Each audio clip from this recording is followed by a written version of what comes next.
Hey everybody, welcome back to another episode of FSi DFS Fantasy Baseball Picks. I'm your host, MyRower31. Hope everybody's having a nice 4th of July weekend. Got a 6-game slate on Monday night. Normal start time around 7:05-ish. First game might have a little bit of rain here. I think they'll be fine. It's only like a 50% chance, and that drops down into the 20s. So maybe a delay. They should be fine to get in here. So it's Baltimore at the New York Yankees. Wind blowing out about 5 miles per hour, 85 degrees. So decent hitting weather there. Tyler Wells and then Mr. Perfect Domingo Germán comes back for his first start after his perfect game. Wells, I really like here. Yankees really struggled, and I have some strikeouts in this lineup. It's a park upgrade for them, going back home here with the wind blowing out, but still, I think I've seen good enough things for him. Well, that he should be fine. Herman on the other side, like, even though he didn't go like an extreme amount of pitches during his perfect game, I just really, sometimes they come out and they're not, there's a lot of pressure on them. The next one is like sometimes they have to get the first hit to relief and they settle in, but I think he's definitely in play here. Maybe he'll still be dialed in, but Baltimore's got a really good offense, and I don't really want to play him in the spot. Love Baltimore bats in GPP, and I think I like the Yankees bats in GPP also against Wells, especially if he gets some ownership. Atlanta at Cleveland, wind blowing in 4 miles per hour. Bryce Elder, Gavin Williams making about his 3rd or 4th start here. Elder's, I think he's in play here. Cleveland really hasn't done much.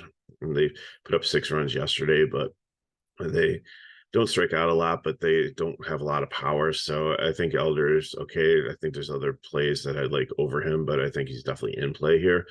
Williams also, I have him in the fade list. He's up against Atlanta. Extreme GPP, maybe 5% if you're mass multi-entering a 6-game slate, maybe up to 10% because it is a 6-game slate and very small.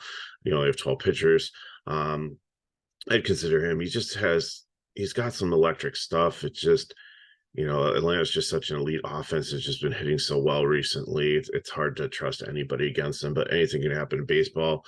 And, with the wind blowing in here and potentially being like a park downgrade a little bit, might be someone to consider if you're mass multi-entering.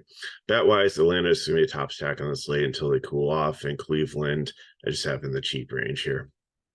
Kansas City and the Minnesota Twins, Austin Cox and Joe Ryan. I don't know a ton about Austin Cox, but I don't. Some of the preliminary numbers I looked at, I'm just going to fade him here. Again, it's a small slate if you want to take a chance on the 5K pitcher. On this slate, in mass multi-entering, I find about 5%. The Twins do have some strikeouts in their lineup, and they're not super scary, even though they have like the highest total on the slate currently, because there's no total for the Dodgers game, because I'll explain that in a second.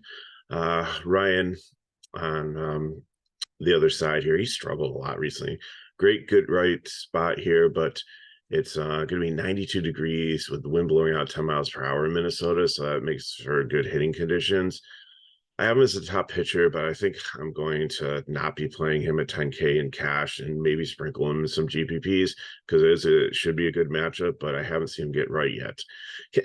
Kansas City, I love as a leverage stack here. With Ryan, with the good hitting conditions and with how Ryan has been recently, I think this is a prime spot to put them in there, and they're cheap to help you get like your Braves or Dodgers or Padres in a lineup. Minnesota, the other side, I love also. Their pricing is pretty, affordable here. They're against the lefty, so Carrera might lead off. Buxton's in play here. Farmer's cheap at 2.4. Solano's cheap at 2.6. Castro, if hitting 5th, is 2.3. Like, these guys can make a lot happen in your lineup and can help you to get those Braves bats in.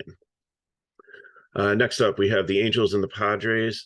Berea and Snell. There's no total in this game yet. I don't know why, but Berea's not a good pitcher, so he's a fade for me. Snell, I think he's top pitcher in this league. He's been great for him. I know he's against the Angels. I know the Angels have hit well against left-handed pitching, but this is a park upgrade. It's a pitcher's park.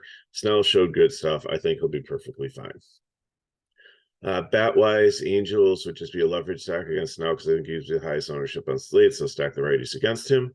especially like Renfroe, Trout, Ward would probably lead off. So Wallace should be a cheap catcher at like 3K. Padres, like they just, besides Atlanta, they're probably a top stack here because Barrios has not been Berea has not been a good pitcher. So, they could definitely go to town on him here. Seattle Mariners to San Francisco. Woo against Logan Webb. Woo has just been really solid in his early start here.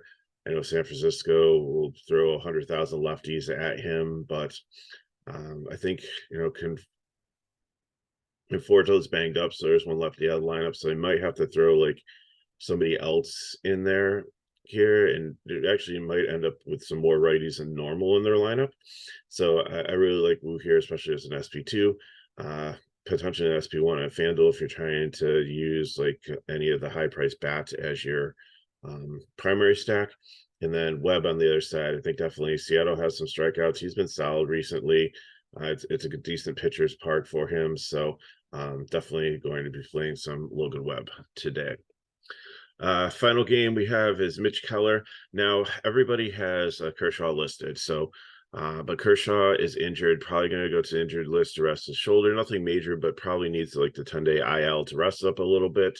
Got some fatigue going on. So Grove is going to get called up. Grove has been terrible. I think he's got like a 7 ERA. The Dodgers bullpen, they use 5 people. Last game, KC crushed them, and their starter Goslin only went like 3 innings, and then Urias only went like 3 innings the game before, and I think they used 4 people out of the bullpen. So that bullpen is pretty taxed. You've got a starting pitcher that's coming up that's not that good. I absolutely love Pittsburgh bats today. I'm not playing Grove. Mitch Keller, I know it's risky to play against the Dodgers, but the Dodgers against Kansas City really underwhelmed. Yes, they put up some runs. Yes, they had some home runs. Yes, Mookie Betts had a game in the first one where he was just on absolute fire. But if Mookie Betts is the only one hitting, the rest of the team isn't. I think Mitch Keller's perfectly fine. He's at 8.8. He's not at 10K. The pricing is phenomenal on him. And going back to Snell, the pricing on Snell is absolutely phenomenal too at 8.6. If you look at the box score in DK, his last 3 starts, he's been over 10K. So he hasn't been like this cheap since when he was struggling back in April, and he's actually been in a groove right now. So I just don't get the pricing on these 2 pitchers.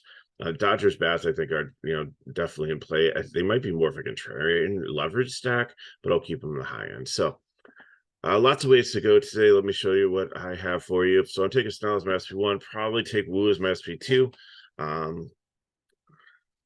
I mean, if you want to take Grove against Pittsburgh, if you're not going to play Pittsburgh as your SP2 in cash, I said, I think Wu's the answer here. I mean, maybe you can get up to like Wells or one of the other guys in the medium range, but I want to try to get some Braves in, and I can get at least 3 Braves in. Would probably, I'm focusing on Albies and Acuna. Santana, if I can get out to Olsen, that's fine too. But I'm going to stick in Pittsburgh because I just love the matchup against Grove in the bullpen. But like I said, Minnesota's got some dirt cheap guys there also. They can make it work to get. So pretty much I'm going with Atlanta, but if you want San Diego or the Dodgers, I'm fine with those 2. Snell's definitely your pitcher. Wu's probably your SP2. If you can pay up for another guy, that's perfectly fine. But Pittsburgh and Minnesota are the fill-ins there. So I'm just going to take the lefties against Grove here. So give me Santana, switch hitter. Mercado at shortstop is Ricka Cheap and Swinsky. If you get up the Reynolds in outfield, that's great too. And then, figure out how you want to play out the rest between whatever stack you're going with. FanDuel, I can't get the Braves in with Snell. I cannot do it with a lineup that I liked. So give me Snell and give me Baltimore and Pittsburgh. So give me Rushman leading off, Gunnar Henderson, great matchup here. Swinsky, Brian Reynolds, and Mullins there. And then I just finished the stack with Pittsburgh and Baltimore. It worked out. I really like it. GPP, I've got Webb.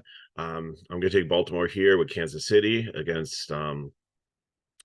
I'm going to pick on him here with his current form and the good hitting conditions. So Rushman or Perez to there. Prado at first base. You can also put O'Hearn from Baltimore there. Second base, there's really nobody I think I like. I mean, I think Lopez usually hits ninth, maybe if you want to do a wraparound there. Really want Garcia from KC. He's just been on fire recently.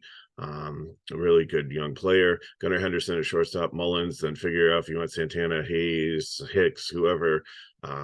Prado to fill in, or not Prado, like MJ Melendez, like whoever you want to fill in for your outfield. O'Hearn from Baltimore also, I believe, is outfield eligible here too. Yes, he is. Okay, FanDuel, give me Wells or Wu as my SP1 here for my GPP, and here's where I'm going to take the Braves: Olsen, Riley, Acuna, and I'm filling in with Kansas City. So give me Garcia at shortstop, Prado, and outfield. I said Minnesota works also there. You can do that too. So that's what I got for you. If you have any questions, you can put them in the chat below. Hit me up at MegaRiver31 on Twitter. If these videos help you, please continue to help us back by liking the video, subscribing to our channel if you haven't already, and sharing with your friends. And if you want more information on FSi DFS, you can get all the information on how to sign up for our full packages on our website. The link is in the description of the video. So hope everybody continues to have a safe 4th of July weekend. Hopefully it's a decent night of baseball here. I like these nice 6-game slates, nice, concise, some good options. So I don't think everything's going to be duplicated with like one chalk lineup where you're going to see trains of things and double ups that you're going to have to be on to be able to cash. I think it's going to be a really fun night to play. So hope you're enjoying your weekend. So get in your contest, watch some baseball, enjoy some fireworks, eat some hot dogs, celebrate America, and good luck in your contest. I'll see you next time.